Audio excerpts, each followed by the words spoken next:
Ready? Hello, everyone. Welcome to Go Watch a Movie, Episode 5, the spooky Halloween spectacular. Boo! I'm Kelvin. And I'm Robert. And it's good to have you all back.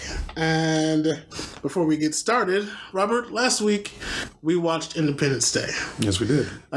Resurgence. Resurgence, yes, the second of the franchise. Mm-hmm. Did you know that there was a official book prequel to Independence Day? I did not. If you sign up to audibletrial.com/GWAM, you can get that official Independence Day prequel to both of previous movies for free. How crazy is that? That's crazy. Audible.com has the best choices for audiobooks, and as we can see, can even continue stories. Like, how crazy is that? And with that said, let's once again, audibletrial.com/GWAM. Let's go watch the movie. Go get your free audiobook. And now, on to the show. We watched Ouija's. The Ouija board movies. They're just called Ouija and then Ouija... The Origin of Evil? Origin of Evil, yes. The prequel to the first movie. Prequel to the first. And like everyone else, it was a tough decision, but we watched, like everyone else did, the original first, the 2014 one, and then we watched the prequel. Which is how it should be, otherwise you would have ruined the storyline. Very true. Very true. So, first question for you. Have you ever used a Ouija board? I have never used a Ouija board. Me either. Not out of fear, just those things are $14, you know. I just don't, they're not laying around everywhere. And I honestly don't know if I've seen one in stores. I don't think I've ever seen one in a store before. Yeah. I think I've seen a couple in a Goodwill, maybe once or twice, but that's about it. So, Ouija. I always want to say Ouija because of the way it's spelled weird. Yeah, it's dumb. What's your thoughts on the first one? My thoughts on the first one was it was a complete waste of time, except for the last maybe 5-10 minutes. But, I mean, that being said, it does introduce the storyline to the prequel, which I won't comment on if I liked it or not yet. But the first one, yeah, I mean, I don't recommend it at all, unless you just really want the background before. Well, I guess it's not the background; it's because it happens after. But if you want to watch the Origins of Evil, the Ouija board movie, then yeah, watching the 2014 Ouija makes sense. To watch Origins of Evil, even though Origins of Evil is a prequel, it kind of, I don't want to say fills in, but it's cool to see where it came from, even though Origins of Evil was where it came from. You know? Right. It's very confusing. But, I enjoy... No, I'm sorry. I'm moving on to the second one. The first one, I agree with Robert. I don't know what it was, but it was just... I don't know if it was the acting. There was a little bit of it was the acting. A little bit of it was the predictability. Mm-hmm. Some of it was just... It didn't give you any new horror elements. None. I did jump once. Uh-oh. So I will admit that I did jump once during it. Which part? When they went to the house where the girl died, and then they were going to do a seance, and then they went to turn on a light, and the guy was standing there like behind the wall. I was like, oh, shit. Which was creepy. It's that, why would you just stand there and hide in the darkness? So I did jump once. They got me once. I'll give them that. But outside of that, they just didn't do anything for me. Yeah, I like the look of the spirits. Mm-hmm. That was cool. Just a lot of teen angst. And don't need it. Like, I don't know. It wasn't even genuine teen angst. It was just like teen angst. Yeah, it was like fake teen angst. It was just like... I mean, I don't know. Like, those were the only people that talked. Like, they were in a school full of people, and everybody, like, you could tell they were extras. Mm-hmm. Everybody was just walking around, doing whatever, like, trying not to look at the camera. So So I don't know. And it seems like the main characters weren't really even friends. Like, not really. you know, and they're supposed to be this tight knit group who are dating each other, and one's a sister, but they're kind of like real standoffish. And when push came to shove, it's like, hey man, what gives? You know, like the scene when the dead girl's boyfriend. I think it's the sneaks up scene. Like, the other guy instantly gets mad and wants to basically fight him for doing that, you know? Yeah, and there was no character development. No. There was like, you didn't care about the people at all, so. The little sister got the most, and I'm not sure why. She did. Like, you find out that she's this rebel who causes trouble all the time, and... There's the guy in the car that you never see. Yeah. He's too old for. What? Yeah, like, why... Just have a random car pull up and honk. Their parents were never around. Like, nobody's parents were there. Yeah. You get a little bit at the wake where the dead girl's mom says, we're going to be gone. We hope you don't mind watching the house. You're doing such a great thing for us. We don't know how long we're going to be gone away. We don't know where they're going, why they're going. Yeah, why would they would go? And then the next scene is the girl's friend, her dad's leaving. He's like, oh, I'm so excited. I'm sorry to leave you at such a hard time, but this opportunity I can't pass up. And he gets in the cab happier than ever. Yeah. Yeah, it was just, that was a rough one. Can I say it again? A complete waste of time, except for the last 10, 15 minutes. And yeah, if there wasn't like I said, I think it's needed to sit through for the payoff of Origin of Evil. Like, because you kind of get glimpses of the Origin of Evil stuff. You do get glimpses, but they don't really match up completely. True. But I still appreciate what they were doing there. Yeah, I like it myself. Let's see here. Anything else in that one that kind of stood out to me? The one thing they did do was kind of like what they did in The Conjuring. They did The Conjuring and they introduced Annabelle, and then they made the Annabelle movie. So then they kind of did this movie and they introduced like the origin of what happened or why there's evil in their house, and then they made that movie. So that's kind of cool the way they did that. And I think it would be awesome if they continued along that line, because there is another storyline that's introduced in the Origin of Evil that would be really nice if they made that movie. So they just keep moving backwards. Yeah, I guess we better wait before I spend more time on the trash that was Ouija 1. But before we get to Origin of Evil, I want to start a new segment of trailers that may have caught our attention that look like they're going to be good or interesting movies. For me, I believe it's called Incarnate. It's about I wouldn't call him an exorcist because he doesn't exercise, but he gets inside the mind of the possessed patient. I think it was a really good idea. Yeah. Instead of just, the power of Christ compels thee.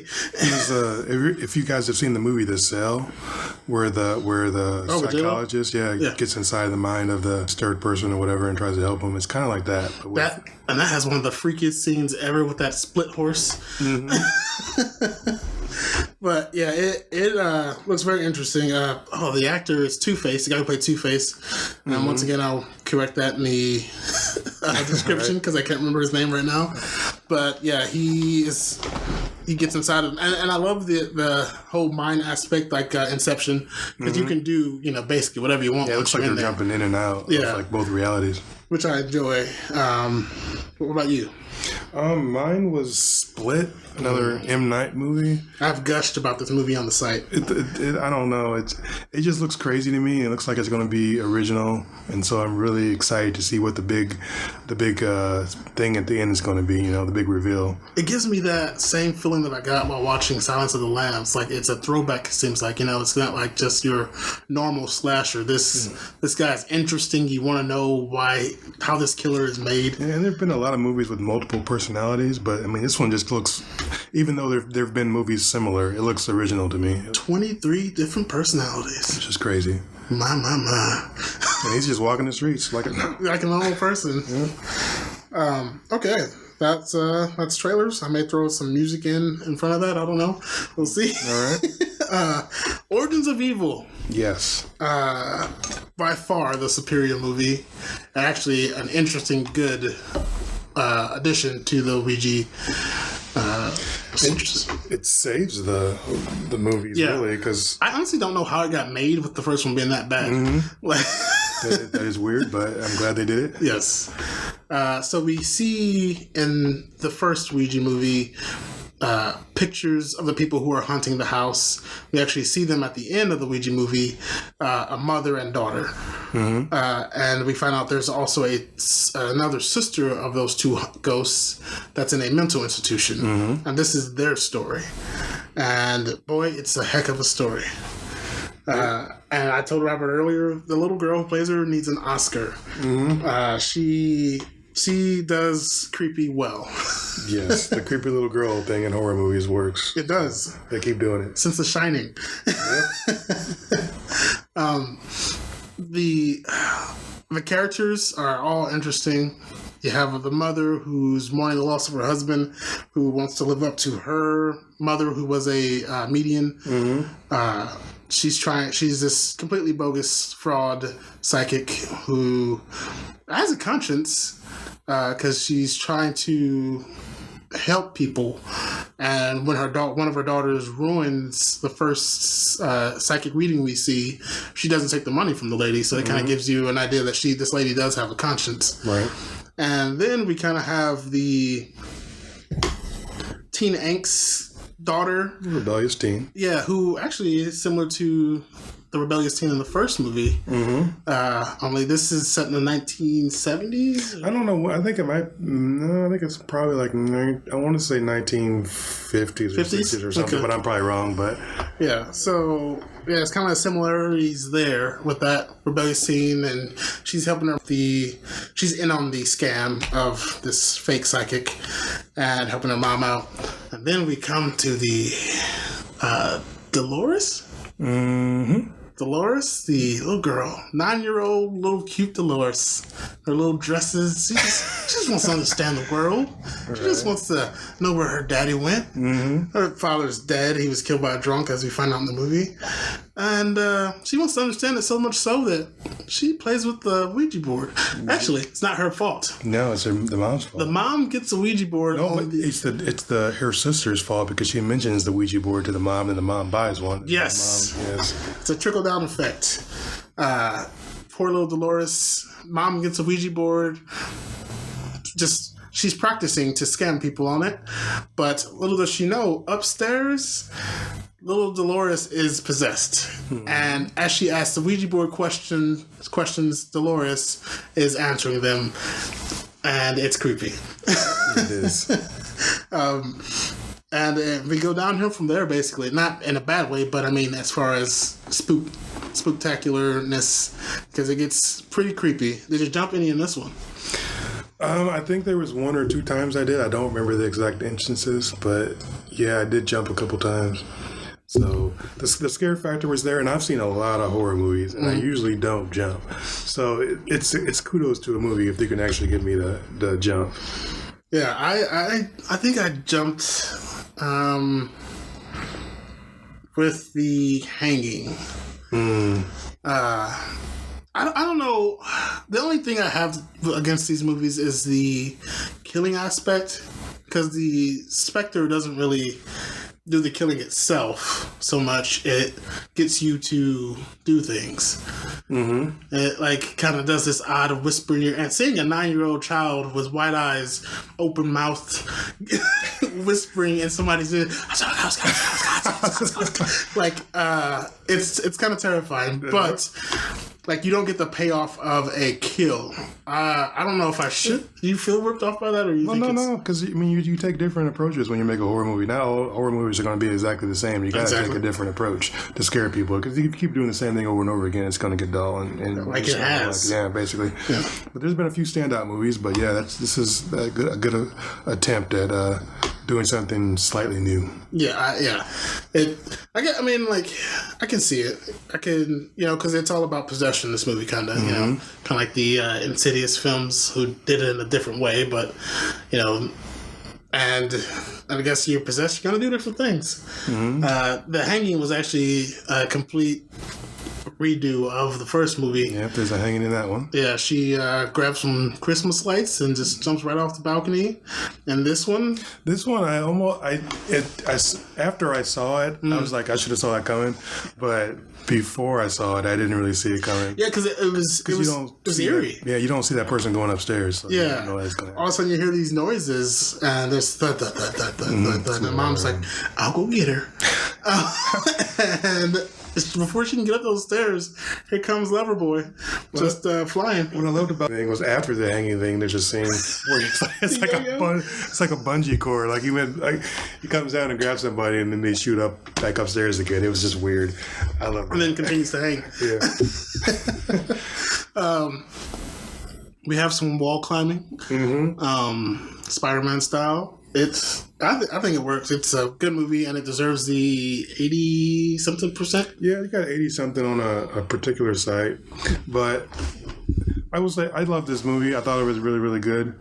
But the main thing I want to say is that they actually gave you character development in this movie, which is very important. You felt for every single character in the movie, so you cared what happened to them. It wasn't just like the last one where it's like it didn't matter if they died or not; they were just expendable. Even the priest, he was late to the movie, but he still quickly developed a sense of what this guy is about, and he even shows his chivalry in the end. He fights off this demon, and he pays for it, but he does not kill somebody. So yeah, and I love the scene where he's describing on how he tricked the demon. That was some Sherlock Holmes stuff right there. Yep. The demon would sit people down and kind of play off their emotions and give them exactly what they wanted. She tried this with the priest, and he is kind of sitting there like, wonderful, very interesting. Like, you won't get me. Yeah, and he takes the mother and daughter upstairs and explains exactly why she was wrong in a very Sherlockian way, which is great. What else is there to say about this one? What did you think about the scary girl horror looking the possessed kid? I liked Dolores possessed. She has some scenes to where you thought, yes. little head wobbles. There's a particular scene where she's watching TV and she plays it perfect. That's why I say this little kid deserves an Oscar.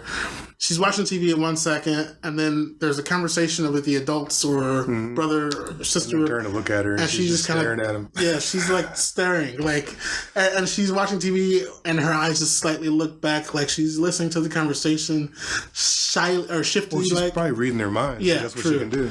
And then there's another scene where she's supposed to be on the couch, but next thing you know, she's right behind him. And the story. You want to hear something cool? You want to know what it feels like when you get choked to death? Yeah, he should have learned his lesson after that one. I would not have come back in. Yeah, do you want to see something cool now? Like, no, I just heard something cool. I don't want to see something cool. This 9-year-old child vividly describes in excruciating detail what it's like to be strangled to death. From the cold clasps of death gripping your throat to the icy pricks of pain as you let out your last death gasp. It's crazy. And then she smiles. And then she smiles. I was like, yeah. And then the same guy she describes that to, as Robert said, comes back. And she answers the door and says, "Hey, you want to see something cool?" And as Robert stated, I either would have punched that child in the face or turned around and walked away. But no. In true horror movie fashion, he follows her down the steps and gets whispered to and gets hung. Yeah.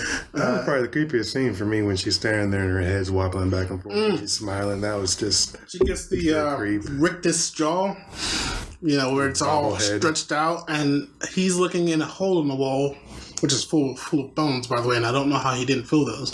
But and she's behind him in the shadow slightly, and her head's just moving in this neck-snapping... She's a demonic bobblehead. Yes!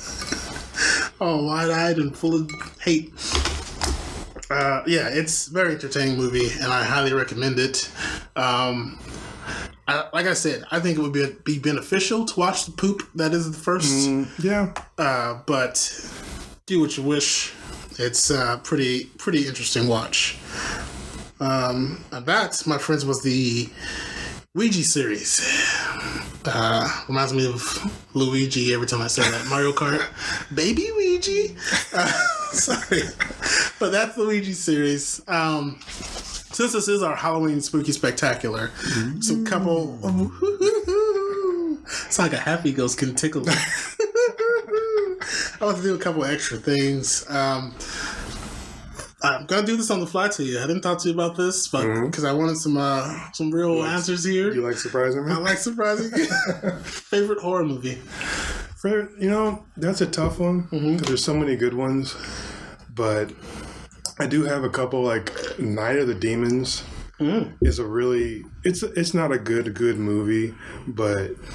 Some B movies are great. Yeah, it's like it's bad, but it's so bad that it's good, and it's kind of a Halloween tradition for me to watch that like every year around Halloween time because it's so bad it's good. I do like that one. Night of the Demon. Yep, Night of the Demon. There's a remake of it. I would stay away from. There's like it's got what's his name, Edward Furlong in it. I think guy from Terminator. Hopefully I said the name right. T-1000? Yeah. No, the kid. Oh, okay. Yep. Furlong, right. Yep. Stay away from that one. But the one before that, the original, yeah, definitely. If you want to watch a bad movie, that's good. Which who doesn't? Like, then that's the one for you. But I wouldn't say that's my favorite. That's just one that really stands out to me. What about you? Do you have a favorite? I'm gonna probably get kicked and booed and smacked and dragged across the coast for this, but Alien. See, that's it for me. That's not a horror movie. And people say that. It's sci-fi. But it's in my opinion, a horror sci-fi. It's this creature stalking these people, just like a Jason would, just like a Michael Myers would, picking them off one by one. But I won't say it. For me, Alien though, like the alien isn't actually evil. It's just a creature. That's very true. That's how it survives. That's very true. Jason's kind of evil. Do you think for it to be horror, the thing chasing them has to be evil? No, I mean but if there's elements in the movie that heavily on sci-fi, then I classify it personally as sci-fi. Gotcha. And if there's elements that are way heavily on horror, then I classify it as horror. I see it. I see That's your the way point my there. mind works. Yeah. That was my pick, and it just was poo-poo, so I don't know. I mean, there's so many good ones. Like The Shining is like yes. right there on my I mean, I can go other places. so like many, yeah. I love the Puppet Master series, and a lot of people hate those. But Six Shooter Not a Fate. Yes. But yeah, I don't know. Like I always as a kid watching Alien, I was spooked, but I could be a little girl, so who knows? But yeah, so. Okay, that one's answered. Now another question for you. Throwing this one back at you. The horror movie that scared you the most. The horror movie that scared, I wouldn't even be able to answer that. That's almost impossible. Okay, I'll answer. This is the movie that I watched a long time ago. This is going way back in history here. It's called Tetsuo 2.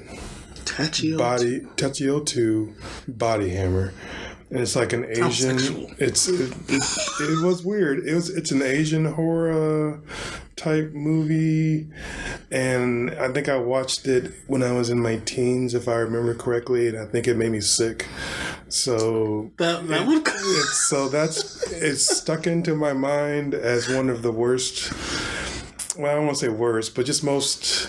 I wasn't ready for it. It had subject matter in it that I just was not ready for, and it made me. Let me explain. How did you watch this? This was on. I got it on a VHS. That tells you how old it was. It's like. What's a VHS? Let me just explain one scene for you. Okay. There was a scene where a guy and his wife are at a mall. They're shopping, and these thugs run up and steal their baby. And they run up to the roof, and the guy runs up to the roof, tries to save his baby, obviously. And he's like, "Let go of my baby!" And the guy's holding the baby up by his arms, like holding him up, like crucified stuff. Yeah, like just like that. And the guy starts shaking and shivering. The guy who's the dad, and his arm transforms into a gun, some kind of a weird futuristic. Baxter Stampede style, little like Mega Man style gun, and he shoots at the guy. Of course, hitting the baby, blowing the baby up all over the guy's face. I can see how that would. That kind of screwed me up for a little. I can see how that would change a boy. That, and I don't even know if that's really classified as horror. It was like some kind of a weird.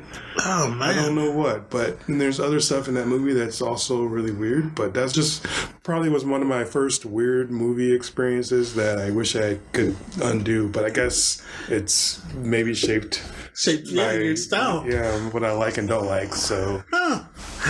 I like there you that. go. Tetsuo 2, Body Him. I don't know if I watched that. You don't want to watch it. I don't normally. I have it on VHS still. If you want to. You probably don't, I don't know if you have a VHS. I have one. You do? See a baby explode. You know, yeah. It sucks. It's not fun. I have a vivid imagination, so now I'm just seeing a baby exploding over and over again. Well, on the mind. Now, I'm going to sound like a complete wuss here, because this movie didn't come out very long ago. But there was a scene in this movie that made me, like, I kind of leaped back in my seat. And my heart skipped a beat. And, there was fright. And if I had a purse, I would have hit it with it.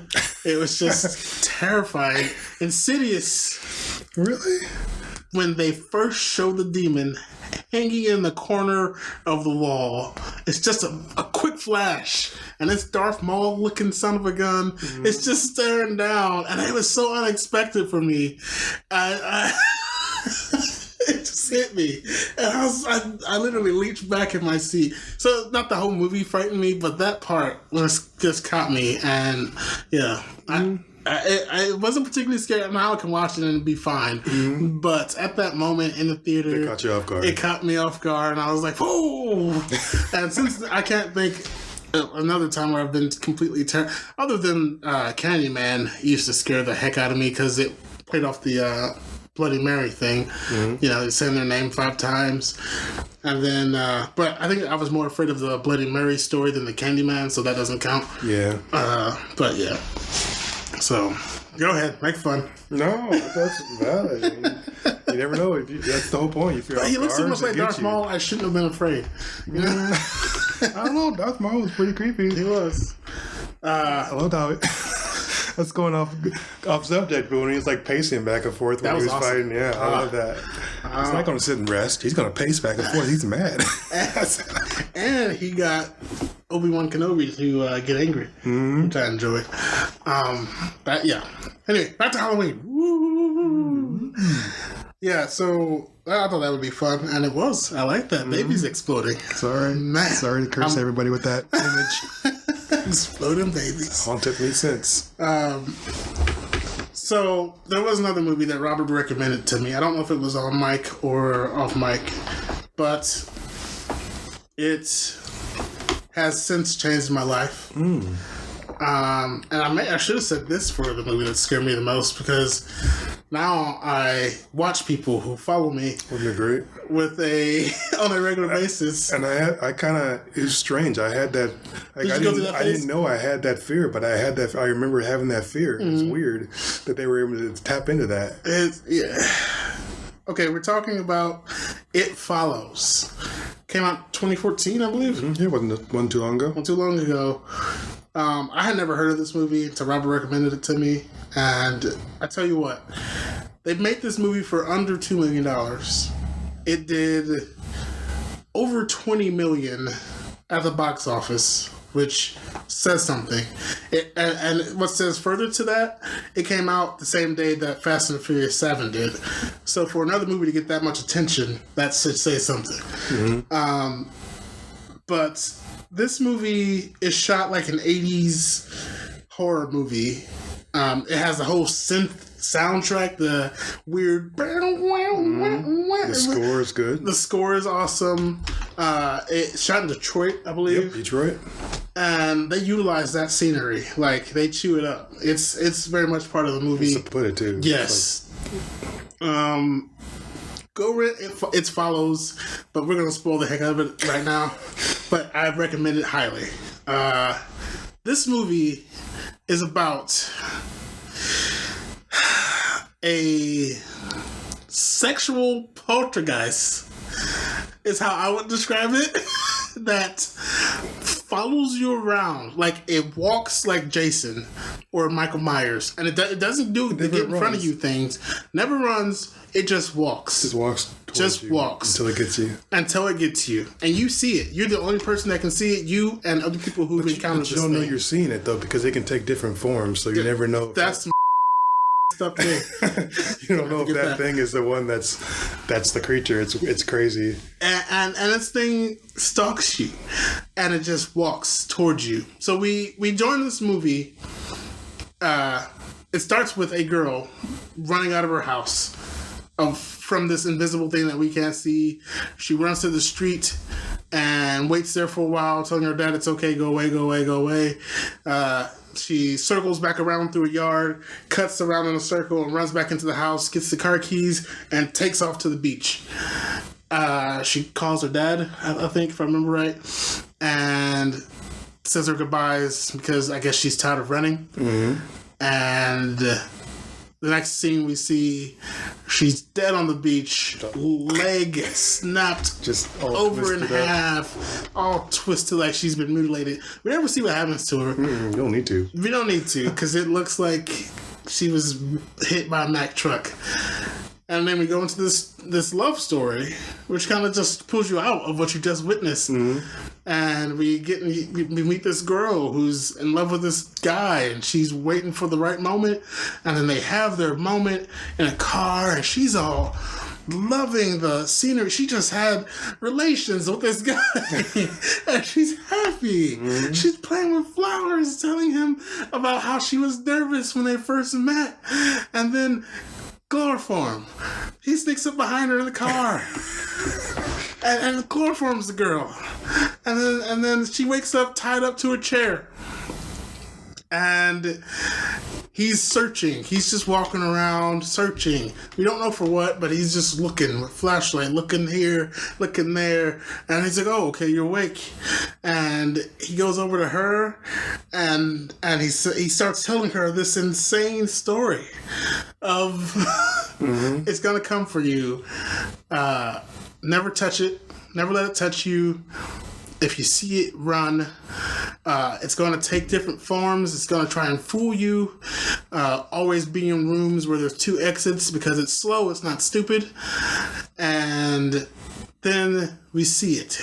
This particular form is... I think it's in like a naked woman. Like a naked hooker. Just walking. And he pushes her, and this chair has wheels that she in. He pushes her to it, and he's like, there it is. And I'm doing this so you know that it's real. And he pulls her back, and it comes, and it just starts walking towards them with just... And it's just not taking its eyes off of its target, this girl in this chair. He's like, I did this to you because I needed to get rid of it. So the way this thing gets passed on, Robert, you want to take this? It's basically if you have sex with the person, you get this demon, which I guess is kind of like, I don't know what they're trying to say, like, don't go around having a whole bunch of sex with people because you get a little demon. But yeah, basically, if you have sex with them, you get the demon. And if you die, then it goes back to the last person you had sex with, and it just follows that line. Yeah. And it's terrifying because this kid is, you can tell he's jacked up. He's dealt with this thing a while. How does he get her? He unties her and I think knocks her back out. Because he pulls up to in front of her house and takes her home and then drops her off. And drops her out of his car and just speeds off. I guess he just hopes that she survives long enough so he can have like a normal life. Yeah. But. And so this girl, I don't know if she didn't believe him, or I guess why would you believe him? Like, that's a crazy story. This is just some guy who wants to do you, and he came up with this far-fetched story to ditch you. Mm-hmm. It's probably what she's thinking, because the cops get involved. Yeah, so, but not to a high extent, but they do. Mm-hmm. And she soon finds out he was not just dumping her. Nope. Because this thing comes. Yep. and it comes with authority. Mm-hmm. And it takes some very, very weird shapes, or not shapes, but forms of people. One is like the giant dude is my favorite. Yeah, that was weird. That was just nuts. The naked old man just standing on the roof. Yeah, because he was ready. He was ready. He was right there. All he had to do was break a window and get in. Mm-hmm. He knew they were right underneath him. That was good. Oh man, it's such a great movie, and you can tell they didn't spend a lot. You can tell, but you can't tell because you can tell they didn't spend a lot because there's no huge effects, there's no big explosions, there's no super gore. I think the biggest effect was like an invisible man like picking a girl up and wiggling her around. Mm-hmm. But that was about it. But you don't need it. Like, you're hooked on what the hell does this thing do? What's it gonna do when it gets them? Will it get them? Why is what can they do to follow it? Now, I will say this. I said to my lady as we were watching it, I said, you know what I would do? Just get a hooker and and just let it spread like the seven seas and flow over. Yeah, it is a good idea. And they did it though. Mm-hmm. She at the very end, she tries to give it to some random dude on the boat. Yeah, but then that didn't work out for her because they didn't run. Obviously. Yeah, that's the thing. So, and that I think will be the hole in the hooker theory too. If you did give it to a hooker, they gave it to a John, and so on and so forth, who got it to another hooker. Like, they don't know to run. So they're going to just see some random person walking, hey, honey, you looking for a good time? And that's all you get. Yeah, and then she has, at one point, this friend of hers, or not friend, he became friend, I guess, who's like, yeah. And well, he wanted to be her friend, obviously. Yeah, he wanted to be her friend, you know what I'm saying? But he takes it from her, and he's like, nothing, I'm not getting anything. And he has one of the best scenes of the movie. She is watching out her window and sees this thing walking, and it breaks his window, jumps in his window, and she runs over there to try and stop it. And she's screaming for him. I don't know how he didn't hear it, but she's screaming for him, get out of there, it's here for you, wake up, it's here for you. And by the time it's in his house, it's taking the form of his mom now. And she sees it knocking on the door, and it stops for a second and stares her down. And then it starts knocking him harder. He opens the door. His mom jumps on him like a happy dog ready to see you. And we get to see kind of what this thing does to you. And humps you to death. Basically. It has a good old time on your stuff. So, and she witnesses this, and it's back on her, of course, and yeah. But the hooker thing, coming back to that, another friend wants to take that plunge with her and get it on him, and he actually goes and gets some hookers. Night walkers, ladies of the night. And that's how the movie ends. We don't know. There's kind of a person walking behind them. It ends with two of them walking down a street, and you don't know if they're being followed. Yeah, because there's a person who just kind of starts walking behind them. Like, we don't know. We know. We know. And that's the thing. Like, you don't know, and it's just not knowing. I know. They pulled it off perfectly. It's great. If you're a horror fan, if you're not a horror fan, watch It Follows. It's fantastic. And like I told Robert, I still have issues of people following me now. Don't follow me if you see me on the street. I will throw something at your head. I'm just going to hire people to follow you now. Oh, it's great. It's a great watch, and I'm happy that I have that movie in my life now. Yeah, It Follows, ladies and gentlemen. Well, I think that's going to bring us to the end of our Spooky Spectacular. Unless you had something else you wanted to do, sir. No. Let me see if I had anything. I know we have a list, ladies and gentlemen, that we need to continue, but I think since this was our Spooky Spectacular, we'll do that next time, because we're already gone long this week. So next time we'll finish off the list of the biggest bad guy in movie thing challenge thingy. Follow us on Twitter, like us on Facebook. You can hear us on Stitcher, Spreaker, Podomatic.com. Just search Go Watch a Movie. The most important is iTunes. Hop on iTunes, subscribe to us, leave a review. That helps us out so much. iTunes is the highest standard of podcasting, apparently. So do that for us. But search Go Watch the Movie where you find your podcast, and you can probably find us. Just do that for us. It's great. And thank you guys for listening. I'm Kelvin. And I'm Robert. Go watch a movie.